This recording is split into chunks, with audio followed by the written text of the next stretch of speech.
দেখো বন্ধুরা, স্নান করে একদম ফ্রেশ হয়ে গেছি। এখন পথ খাওয়ার জন্য যে জলটা নিয়ে যাবো সেটা রেডি করবো। আকাশটা একটু জ্বালাচ্ছে, বৃষ্টি পড়ছে, দরকার হলে রেইনকোট পরে যাবো, কোনো অসুবিধা নেই। দেখো ফ্লাস্কে জল ভরে নিয়েছি, এবারে পতকা বাবার কাছে যাবো। গেছি পতকা বাবার দাদুর বাড়িতে, এসে দেখছি পতকা বাবা খাচ্ছে, কিন্তু তার সঙ্গে গল্পও করছে ভালো। সবচেয়ে মজার ব্যাপার হচ্ছে এসে দেখেছি ঘুমোচ্ছে না, আনন্দের ব্যাপার। জানো নেওয়ার পর কি খুশি লাগছে তোমাদের বলে বোঝাতে পারবো না। সারাদিন নিয়ে তো কি মন কেমন করছিল গো, যে কখন একটু নেবো, একটু বুকে নেবো। শান্তি শান্তি। দেখো পতকা আমার সঙ্গে সন্ধ্যাবেলা গুলুগুলু হচ্ছে, ও দাদুর বাড়িতে গুলুগুলু করছে, দাদুর বাড়িতে গুলুগুলু। এটা কে?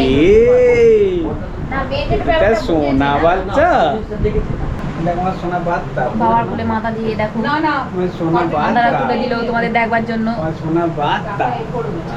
দাদু দোকানে যাচ্ছে, নাতিকে টাটা বলে যাচ্ছে।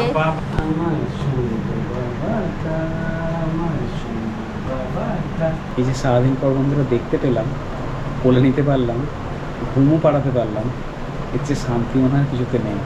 এখন পতকা বাবার কাছ থেকে আমি বাড়ি যাচ্ছি, আবার কালকে দেখবো এসে পতকা বাবাকে। ওর মাকে বলেছিলাম ভিডিও করতে, ওর মা বলেছিল রোজ আমি ভিডিও করবো, কোনো চিন্তা নেই।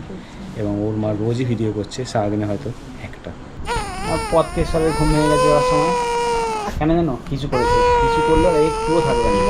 আমার মা কাছে খাও খাও হবে, মা কাছে খাও খাও হবে। টাটা।